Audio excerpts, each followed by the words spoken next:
Boa noite, amada igreja. Paz do Senhor, amém? Glória a Deus. Que culto maravilhoso. O Senhor já tem falado, o Senhor já tem trabalhado nossos corações. Gostaria que você abrisse a sua Bíblia em 1 Samuel, capítulo 17, a partir do verso 22.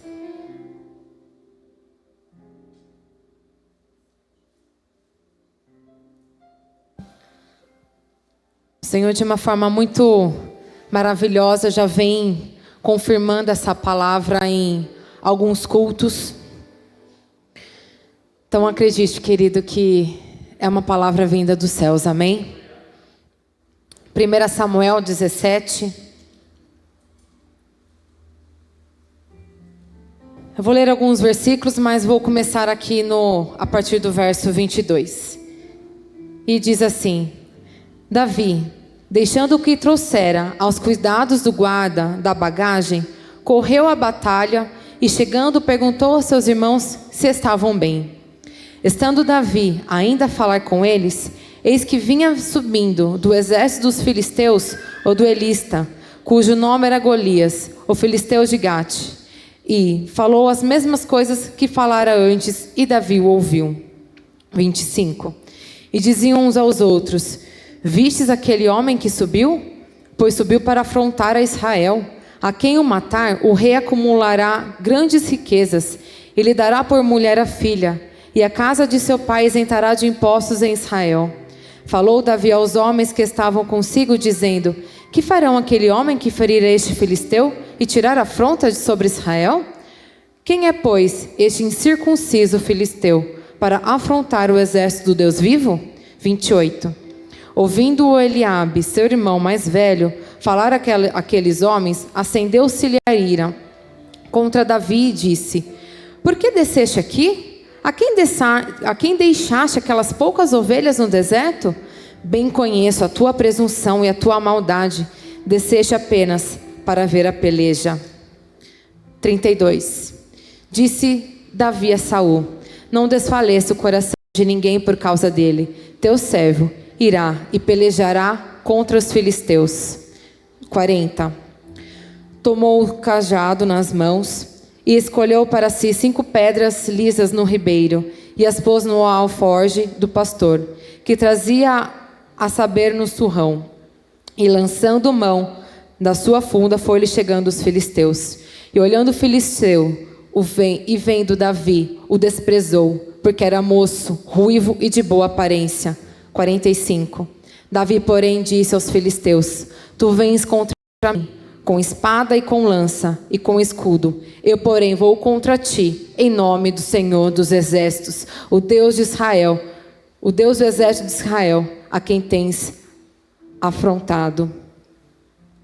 47. E saberá toda essa multidão que o Senhor salva, não com espada e nem com lança, porque do Senhor é a guerra, e Ele vos entregará nas nossas mãos. Está aqui, querido. Podei-vos se assentar? Essa palavra que o Senhor me deu, ela é uma passagem muito conhecida, e ela tem por nome Como Deus Te Vê. Para nós entrarmos aqui no contexto, eu vou precisar voltar um pouquinho antes, no capítulo 16, quando Deus rejeita Saul. E quando Deus rejeita Saul, Ele levanta Samuel para que ungisse e levantasse o novo rei sobre Israel. Então Samuel, ele vai até a casa de Jessé, que haviam prometido do Senhor na casa entre os seus filhos. E quando Jessé, ele enche agora um chifre de azeite e vai sacrificar ao Senhor junto com Jessé e a sua família. E Samuel, ele explica assim: Eis que da sua casa, Jessé, se levantará um rei. Então eu quero conhecer os seus filhos. E começa ali a passar na frente de Samuel os filhos. O primeiro filho a se apresentar é o Eliabe, homem de guerra, estatura de rei, o mais velho, primogênito. Os olhos de Samuel se encheram. E aqui eu já gostaria de pegar um gancho onde Eliabe, ele tinha pose de rei, ele tinha estrutura de rei, mas ele não era o rei. Muitos eles estão sendo enganados, muitos estão sendo vistos que não vos deixe enganar pelas aparências dos olhos, porque o nosso coração ele é enganoso. E no verso 7 diz assim: não atentes para a sua aparência, nem para a sua altura, porque eu rejeitei. Porque o Senhor não vê como vê o homem, o Senhor vê o exterior, porém o Senhor vê o coração. E graças a Deus por isso. Na verdade, queridos, que o Senhor ele vê aquilo que está dentro do nosso coração. Esquecido pelo seu pai, passou todos os filhos de Jessé, e o Senhor não confirmou nenhum deles. E Samuel questiona: acabaram os seus filhos? Não tem mais nenhum? Porque o Senhor prometeu que viria da sua casa, e se todos aqui passaram, o Senhor não se engana. Tem um mais novo. Então chame, porque nós não nos assentaremos, nós não sacrificaremos ao Senhor sem que Ele esteja à mesa. Então Davi chega e o coração de Samuel se aqueceu e Deus confirma: é ele, o novo rei de Israel. E Samuel então ele unge Davi na presença dos seus irmãos. Aquele momento a Bíblia nos fala que a presença do Senhor ele já não estava mais com Saul. E a partir daquele momento a presença do Senhor já estava sobre Davi. E a Bíblia fala que a partir daquele momento que Saul já não estava mais com a presença do Senhor, um espírito maligno vindo da parte de Deus vinha atormentar a vida de Saul. E os seus servos vendo Saul atormentado por aquele espírito maligno, falaram assim: Senhor, permitas que a gente vá procurar um homem, um arpeiro, para que quando ele tocar a sua harpa, talvez a sua alma seja aliviada deste espírito. E Saul assim permite. Quem que eles chamam, gente, para tocar a harpa? Davi. Davi ele é levantado para ir perante a presença do rei Saul. E quando Davi, ele tocava a sua harpa, a sua alma se aliviava. Aqui no verso 23, e sucedia que, quando o espírito maligno da parte de Deus vinha sobre Saul, Davi tomava a harpa e a dedilhava. Então Saul sentia alívio e se achava melhor. O espírito maligno se retirava dele.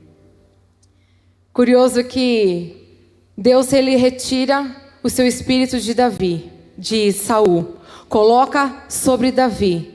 E agora Davi, o ungido por Deus, rei, ele estava ali aliviando a alma do rei que Deus rejeitou. Olha que mistério do Senhor estava fazendo na vida de Davi. Então a gente chega aqui, pouco dentro já desse contexto, que é do capítulo 17, que é quando se levanta o exército filisteu contra o exército de Israel. E vem dentro dos filisteus um homem, um único homem, que era Golias. A altura de Golias era aproximadamente 3 metros de altura. E a proposta de Golias era muito simples.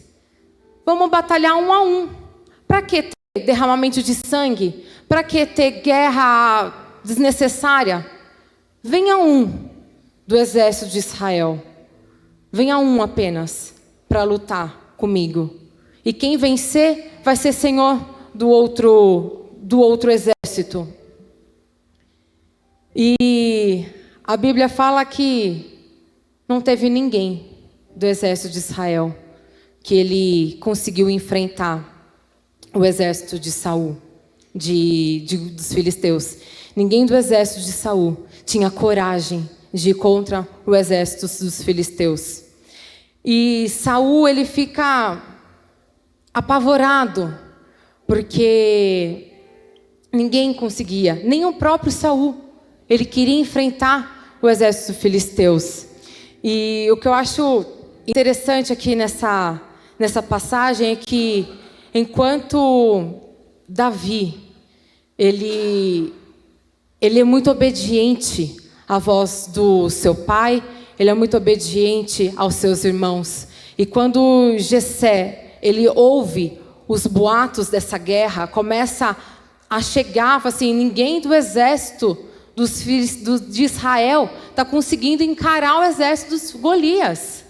Essa afronta, ela dura 40 dias. E por 2 vezes ao dia, de manhã e à tarde, Golias vai lá e fala assim: e aí? Quem que vem? E ninguém consegue ir perante Golias. Ninguém se prontifica em ir. E quando Jessé, ele fica sabendo, fala assim: Davi, pega esses pães, vai lá ver como é que está a guerra. Me traz notícias de como que está, porque eu quero saber como estão os seus irmãos. Davi, neste momento, ele já era rei. E ele ouve e obedece o seu pai. Davi, ele guarda a promessa no seu coração. Naquele momento, ele não queria saber quem era rei, se era ele ou se era Saul. Quando ele ouve, então, a afronta de Israel, ele bate no peito e fala: deixa que eu vou, rei, deixa que eu vou, porque esse Golias não está apenas amedrontando a Israel, ele não está apenas tirando você da sua zona de conforto, ele está desafiando o Deus da nossa salvação, ele está desafiando o Deus do exército. Então deixa que eu vou, rei, não te amedrontes, porque eu vou. Aos olhos de Deus, Davi já era rei. Os seus irmãos, eles prestigiavam aquele momento. E o que eu fico maravilhada é que, mesmo esquecido pelo seu pai, desprezado pelos seus irmãos, Davi, ele era cuidadoso, ele era obediente. Davi, ele não batia no peito para declarar que ele era rei. A vida de Davi continuou a mesma. Ele continuou servindo a Deus, ao seu pai, no rebanho do seu gado. Ele continuou servindo a rei, dedilhando a harpa. E eu fico também pensando no que passava no coração de Davi, quando ele estava ali na presença do rei Saul. Quando ele estava dedilhando a sua harpa, e a alma do Senhor, a alma de Saul, ele era aliviada. Para muitos a gente pudesse até pensar: Deus já me ungiu, eu já sou o novo rei. E se esse espírito maligno está aqui para matar logo Saul e que eu possa assumir o trono? Deixa que Deus mate, eu vou lá perante o rei e vou lá aliviar a alma dele ainda, para dar vida longa ainda a ele. Eu sou o próximo rei, o próximo herdeiro. Muitos poderiam pensar desse jeito, mas Davi não, porque a unção de Deus sobre Davi não exaltou o seu coração. A unção de Deus sobre Davi não fez tirar a essência do seu coração. Davi podia estar pensando que eu estou indo no palácio porque eu vivo no pasto. Se quando Deus cumprir a promessa do meu coração, a promessa de Deus sobre a minha vida, eu vou saber ser um rei, eu vou saber me posicionar, eu vou lá aprender os costumes do rei, eu vou lá ver como é que funciona a hierarquia do rei, eu vou ver lá como é que funciona a casa, como que faz a gestão, por que servem os servos. Talvez o coração de Davi estivesse ali aprendendo um pouquinho da dinâmica, para que quando o Senhor cumprisse a promessa dele, ele já estivesse preparado. A unção de Deus sobre a vida de Davi não fez ele não enxergar com os olhos bons que ele sempre teve. O coração de Davi não se contaminou. Tem muito Eliabe aí, querido, se achando Davi. Tem muita gente que tem pose de rei, aparência de rei, mas que o seu coração está longe do Senhor. Que a unção de Deus sobre as nossas vidas, ela não faça a gente chegar aqui com os nossos olhos altivos. Que a unção de Deus sobre a nossa vida não tire e não diminua a presença do Senhor. Não se ache suficiente, querido. O Senhor é quem nos prepara. O Senhor é quem faz as nossas vidas. Lembram da pregação do pastor Daniel? Das visões? Visão espiritual que abre os nossos olhos para a verdade. Saul então estava preocupado com Golias e com a sua reputação. Nem ele nem seus homens eram capazes de enfrentar Golias. Quando Davi, aquele moço de mãos delicadas porque ele precisava tocar a harpa suave. Eu lembro que a minha avó, ela tinha uma mini harpa lá em casa. E às vezes a gente ficava brincando. Se você bater forte, não sai nada. Tem que ser suave, tem que ser cuidadoso. E Saul, ele olha para a vida de Davi, olha o tamanho de Davi, fala assim: rapaz, não leva mal não, mas seus irmãos são mais fortes do que você. Seus irmãos já têm experiência de guerra e você está falando que você vai?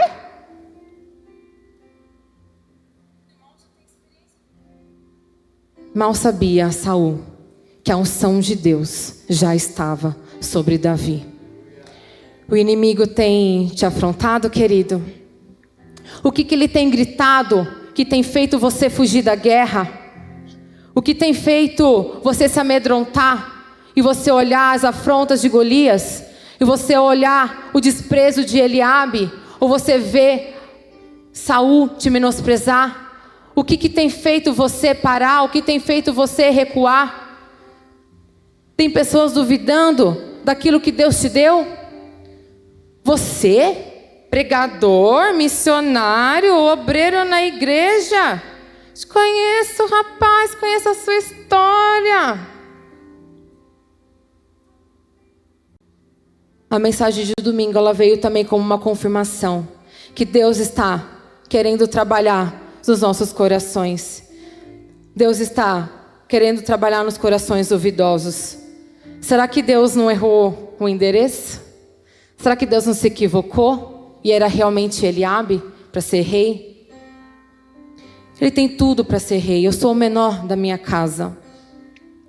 Davi, ele não era homem de guerra, mas ele não foi para a guerra apenas porque ele queria ser forte. Ele foi para honrar o nome do Senhor. Quem guerreou e quem derrubou o gigante foi Deus. Eliabe, ele confiava na sua força. Davi confiava na força de Deus. Foi você mesmo que Deus chamou, querido. Para de fugir do seu chamado, da sua unção, de se achar o menor da sua casa, indigno de receber as bênçãos do Senhor. Deus tem um propósito na sua vida. Enquanto os seus irmãos, eles eram guerreiros de Saul, Davi era o único que se levantava como servo do Deus vivo. Não diminua a presença de Deus na sua vida. Deus, ele é maior que Golias. Amém? Glória a Deus. Quando Davi, ele diz que vai, Eliabe, ele fica furioso. Questiona a presença de Davi na guerra e fala que ele é presunçoso e maldoso, que estava lá só para bisbilhotar. É o fofoqueiro. Eliabe, ele sabia da unção de Deus sobre a vida de Davi. Ele estava presente lá na casa de Jessé. E mesmo assim ele trata Davi com maldade e inveja. Sabe por quê, querido? Aos olhos do homem, ele tinha pose de rei, altura de rei, força de rei. Mas o seu coração estava longe de Deus. Ele pertencia ao exército de Saul e não ao exército de Deus. Quando Davi, ele derrota Golias, Saul nem sequer se lembra quem era Davi. Ele não se lembrava de como o Senhor curava a sua alma enquanto Davi tocava a harpa. O coração de Saul, ele estava já tão corrompido que ao invés de Saul ficar feliz que finalmente alguém conseguiu vencer Golias, ele fica com raiva e quer matar Davi. Saul se esqueceu de todo o bem que Davi havia feito. Só ficou no seu coração o orgulho e a inveja. O verdadeiro Golias de Davi era uma forma com que as pessoas olhavam para ele. Davi era visto pelo seu pai como um menor, esquecido e desprezado. Davi era visto pelos seus irmãos como presunçoso e fofoqueiro. Davi era visto por Saul como inimigo. Davi era visto por Golias como fraco. Como você tem sido visto? Tem sido desprezado por algumas pessoas? Não te chamam mais para as festas? Não te chamam mais para perto? Virou chato. Depois que se converteu, ficou fanático. Eu não vou chamar ele, só sabe falar de Deus, sabe falar de Jesus, como Jesus mudou a vida dele, como Jesus transformou ele. Pessoa chata, vou chamar ele não. Seu ministério tem incomodado? Tem sido questionado, humilhado? O que incomoda é a unção de Deus sobre a sua vida. Mas, querido, não diminua a luz de Deus. Não diminua a luz de Deus sobre a sua vida para se adaptar às trevas. Seja a luz que ilumina as trevas. Não pare de ter a essência de Deus sobre a sua vida. Não pare porque você tem sido questionado. Não pare porque você tem duvidado da sua vida, das suas palavras. Porque a unção de Deus sobre a sua vida, você vai iluminar as trevas e você vai alcançar as vidas que precisam de Cristo.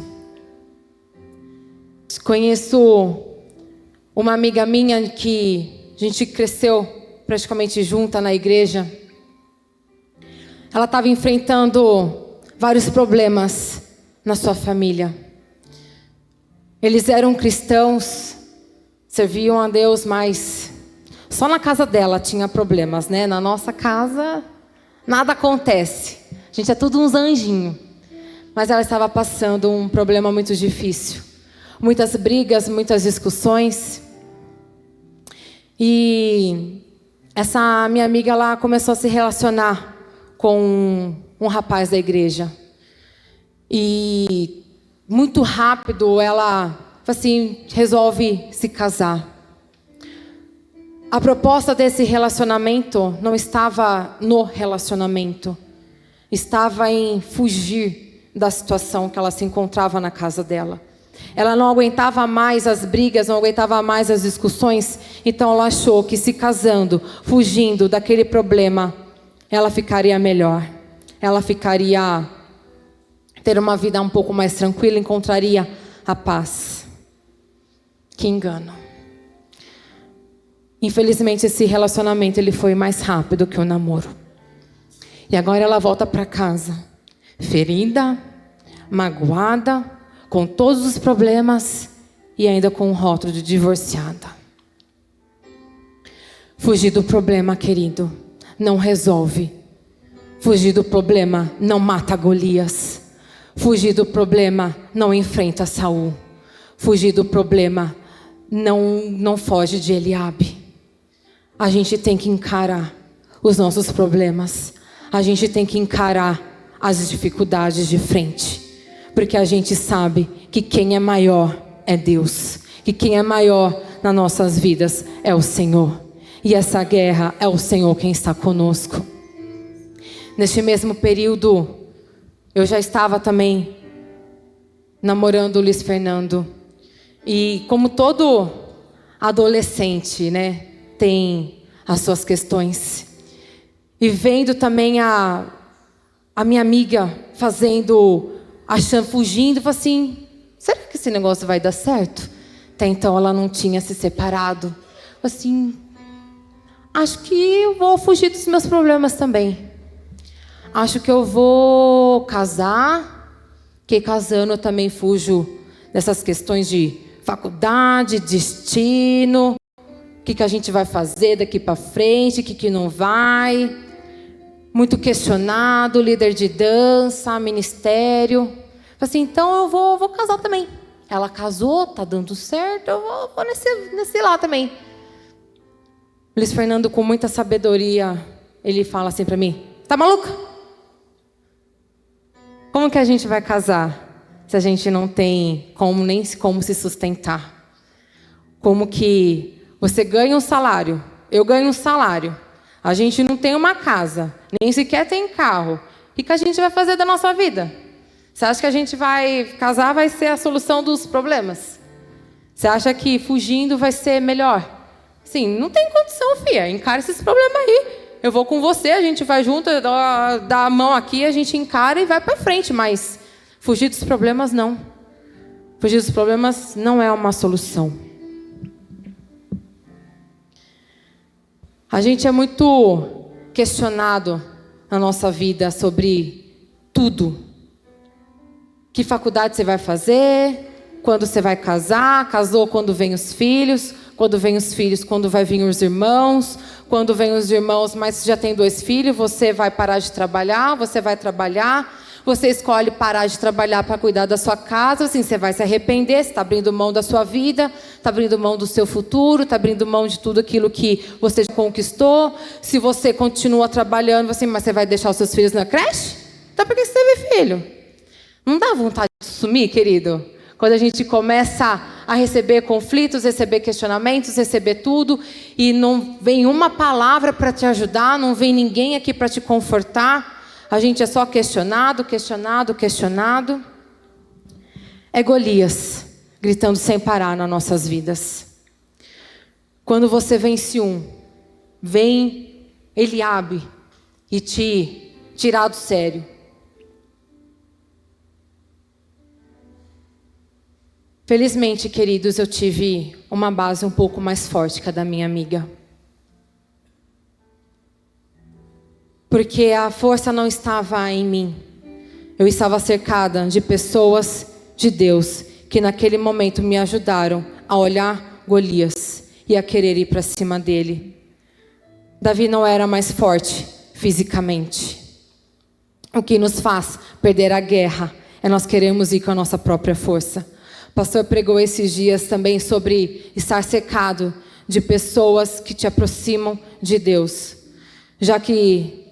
Mas você pode falar assim, mas eu já sou crente, eu já tenho Deus comigo. E aí, querido, que nós precisamos unir forças. É muito fácil a gente olhar Eliabe e achar que é o rei. É muito fácil a gente se envolver com a rotina, com as atividades e se esquecer do coração puro, voltado a Deus. Ulisses foi para mim a minha maior referência. Ele sempre foi muito centrado em suas decisões. Ele sempre teve muita sabedoria em muitas dificuldades. E como isso faz a diferença na nossa vida. E como isso vem sustentando o nosso relacionamento. Encontre pessoas que te ajudem a lutar. E não pessoas que questionem a sua presença como os irmãos de Davi. Tenha por perto incentivadores. Pessoas que te levam mais perto de Deus, que te aproximam de Deus, que faz você lembrar o que Deus viu em você. Davi temia tanto Deus, ele confiava tanto no Senhor, que ele tinha capacidade de matar Saul. Por diversas vezes, enquanto ele estava esperando se cumprir a promessa de Deus sobre a sua vida, o Senhor entregou Saul nas mãos de Davi. E Davi, ele se recusa todas as vezes. Assim, eu não vou levantar contra o ungido do Senhor. Faça o que o Senhor quiser, no tempo que o Senhor quiser. Eu vou estar aqui, vou continuar em obediência e esperando a promessa de Deus se realizar na minha vida. Eliabe, Davi, Golias. Qual era o propósito de cada coração? De Golias era de afrontar Israel. De Davi, de honrar a Deus. O que você tem ouvido que feito você questionar, querido? Tem sofrido investidas para destruir o seu casamento? Tem trabalhado demais e deixado a sua família de canto? Tem dado honra a amigos e desprezado o seu cônjuge? Tem dado liberdade àquela conversa sem maldade? É só um amigo. É nada demais, é só uma carona. Não tem nada demais. Qual que é o propósito que tem reinado hoje no seu coração? E quais têm sido as suas lutas? E para onde você tem ido? Fugir dos problemas não resolve a solução. Você tem evitado aquela conversa difícil com seus filhos? Com seu cônjuge? Com seus pais? Evitado para que o tempo vai passar. O tempo cura, o tempo resolve. Não, querido. O tempo não cura. O tempo não resolve diálogos difíceis. Ele é o Golias que você tem que resolver. Ele é o Golias que você tem que enfrentar.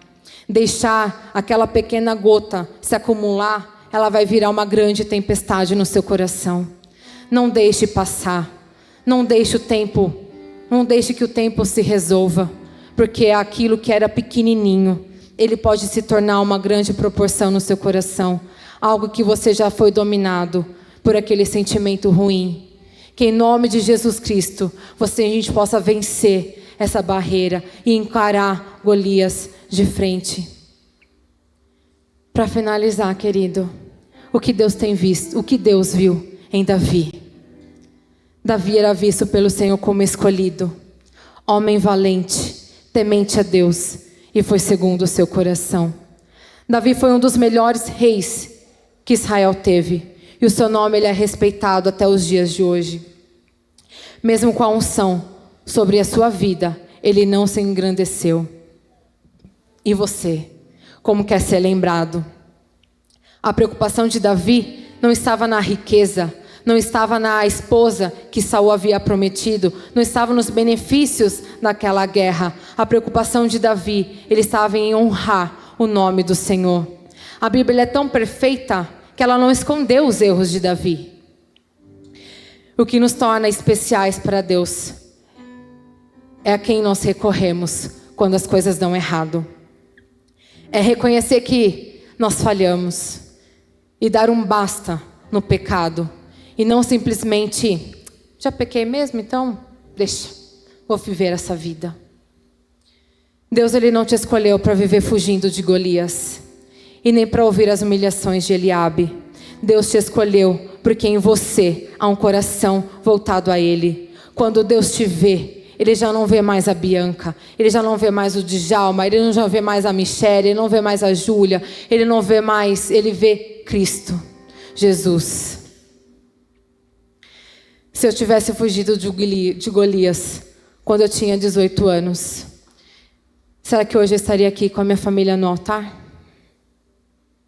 Se Davi tivesse fugido e recuado quando os seus irmãos estavam ali desprezando, quando Saul questionou o seu tamanho, se Davi tivesse recuado com a afronta de Golias, será que ele tivesse chegado no reinado?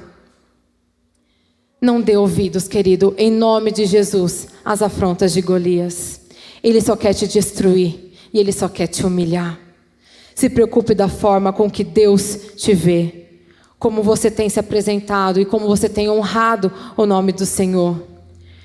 O que Deus tem visto quando Ele olha para a sua vida.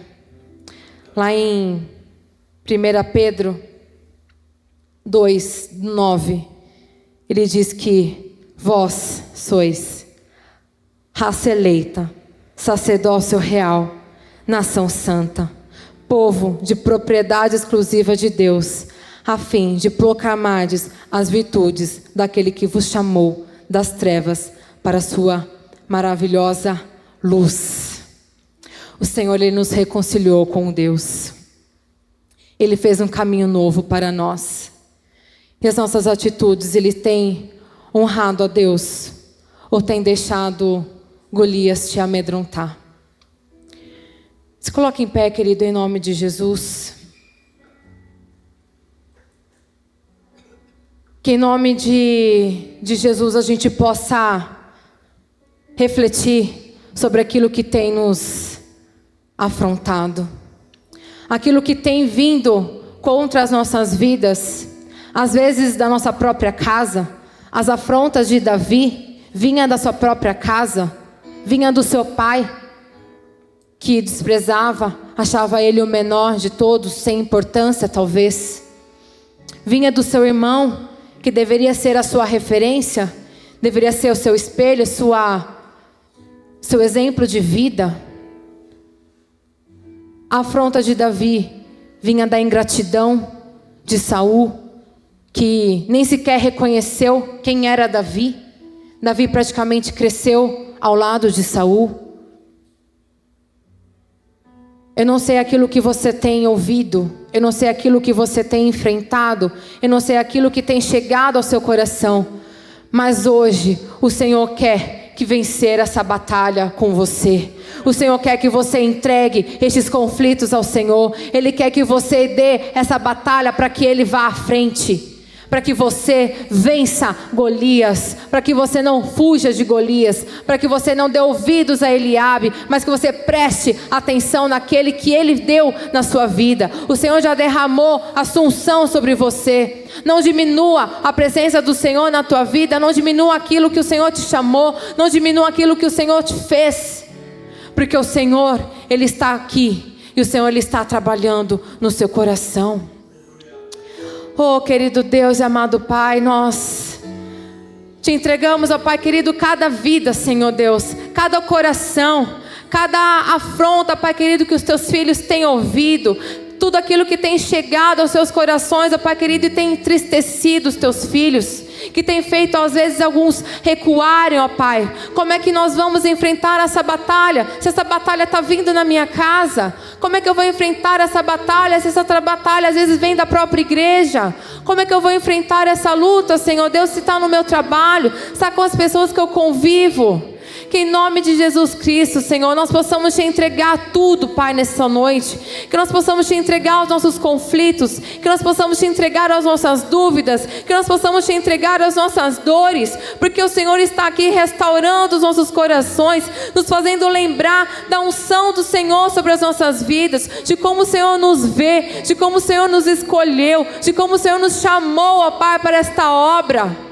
Que a gente venha vencer, ó Pai, tudo aquilo que tem se levantado contra, Pai, a Tua palavra, que tem levantado contra, Pai querido, e tem nos feito duvidar, tem nos feito questionar, ó Pai, se sou eu mesmo chamado, se sou eu mesmo que o Senhor escolheu. Oh Pai, que a dúvida não alcance os nossos corações, porque foi nós que o Senhor escolheu, foi cada filho Teu que está aqui, cada filho Teu que está ouvindo essa mensagem, Senhor. Que Tu venhas confortar, ó Pai, que Tu venha trabalhar, ó Deus, e derramar o Teu bálsamo sobre cada coração aqui duvidoso, sobre cada coração temeroso. Que em nome de Jesus Cristo, Senhor, nós venhamos a reconhecer a Tua grandeza em nós, porque não é a nossa força, não é a nossa batalha, Pai, é a Tua. É a Tua força em nós, ó Pai. E nós cremos que o Senhor está à frente. Nós cremos, ó Pai querido, que o Senhor tem o controle de tudo. E que o Senhor tem algo novo para as nossas vidas. Que o Senhor tem algo grande nas nossas vidas. Que nós saibamos, ó Pai, reconhecer quem Tu és em nós, ó Pai. Porque o Senhor nos escolheu. O Senhor nos chamou, ó Pai. Que a unção de estar sobre as nossas vidas, ó Deus. E nós Te agradecemos por tudo, Pai. Aleluia, glória a Deus.